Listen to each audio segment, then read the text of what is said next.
મહાદેવ સીતારામ દાદાને સવારમાં આપણે ઉઠીને પહેલું કામ ગાય માતાનું કરવાનું હોય છે. જો ગાય માતા અને જો સવારમાં પણ કુંજુ પણ જઈ રહી છે અહીંયાથી, અને સવારના સમય છે. આ બધું ગાયો ધોઈ લીધી આપણે, અને આપણે એક ભેંસ છે વાળે જે જો કુંજુ પણ નીકળી રહી છે. તમે જોઈ શકો છો કુંજુ કેટલી મોટી લાઈન છે. તમે સવારનો દિવસ પણ ઉગી રહ્યો છે અહીંયાથી. બધી ગાયો છે, આ વાછડી આની છે, બધી ધોવાઈ ગઈ ને હવે આપણે જશું વાળે.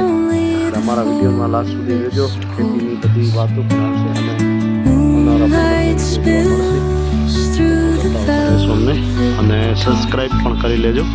જો સરસ મજાનો પ્રકૃતિ નજારો તમે જુઓ, કુદરતે બધી રચના કરી છે. જો આ ગુંજ છે,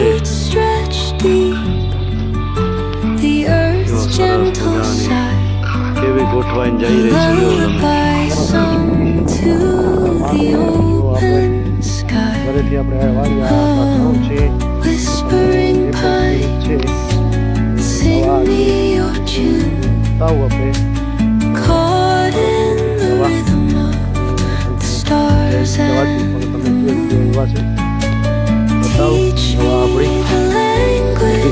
રમવા બધી પડી છે, આ સંગ્રહ કરેલી પડી છે અત્યારે સુધી. બધી દવાઓ છે. આ છે હરળ અને ગૌમૂત્ર, જે 20 લીટર ગૌમૂત્ર અને 1 કિલો હરળ પાવડર નાખી અને પછી આ ઈયળમાં કામ આવે છે આયરનની પૂર્તિ માટે. આ છે બિલ્બર રસાયણ બનાવેલું, અને આમાં છે એલોવેરાનું રસાયણ. આમાં છે તુંબાનું, જે તુંબા એટલે તુડેડાનું જૈવ રસાયણ. બહુ સરસ કામ કરે છે, અને ખરેખર દરેક ખેડૂતને આવી રીતે ઉપયોગ કરવો જોઈએ, ઓછા ખર્ચે એવી રીતે પ્રયાસ કરવા જોઈએ. અને એની માત્રા 50 ml જ પર પંપ નાખીને છંટકાવ કરવાનો રહેશે. અને બીજો આપણે સીધો આંકડો નાખીએ છીએ, તો આંકડો આપણે જ્યારે પાણીમાં પલાળીએ છીએ તો એ આંકડો પાણીમાં પલાળવાથી શું થાય છે કે એની દુર્ગંધ વધારે આવે છે. ગૌમૂત્રમાં આંકડો પલાળીનો ઉપયોગ કરવાથી ઘણો મોટો બેનિફિટ મળે છે. અને બીજા તમને હું બેક્ટેરિયા બતાવું છું કે એ પણ એનું સરસ કામ છે. ખરેખર એનો ઉપયોગ કરવો જોઈએ. આપણા મધર કલ્ચર છે બેક્ટેરિયાના, ભૂપેરી છે, એટલે ભૂપેરીમાં બધા આવી જાય છે. જુઓ આપણે બધા બેક્ટેરિયા છે કેપ્સ્યુલ કલ્ચરમાં આવે છે. એ પણ હું 200 લીટર બનાવીને મેં એનો ઉપયોગ કરું છું. અને આ પણ છે, જો આ ખાતરના બધા છે ઉર્વરક, અને આ બધા કીટનાશક ને ફંગીસાઇડ ને બધું છે એમાં આવે છે.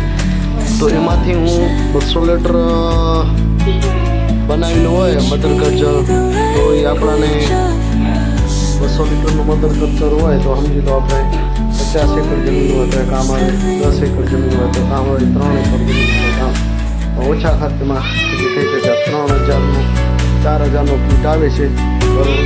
12 મહિના સુધી તમારે ચાલે. તો તમારું મધર કલ્ચર તમને જમીન અનુકૂળ હોય એ પ્રમાણે બનાવવાનું રહેશે. મધર કલ્ચરનો ઉપયોગ કરું છું. એટલે શરૂઆતમાં આપણે એમને બનાવવાની રીત છે કેપ્સ્યુલ કલ્ચર આવે છે, કેપ્સ્યુલ ફોર્મમાં આવે છે. તો આપણે મધર કલ્ચર બનાવવું હોય તો આપણે પહેલાં એને આપણે 200 લીટર પાણી લેવાનું, થોડુંક અડધું મૂકવાનું, પછી એમાં 2 કિલો બટાટા બાફેલા, 2 કિલો ગોળ ઉકાળવાનો, અને પછી એને આમાં નાખીને પછી આ કેપ્સ્યુલ નાખી દેવાનું.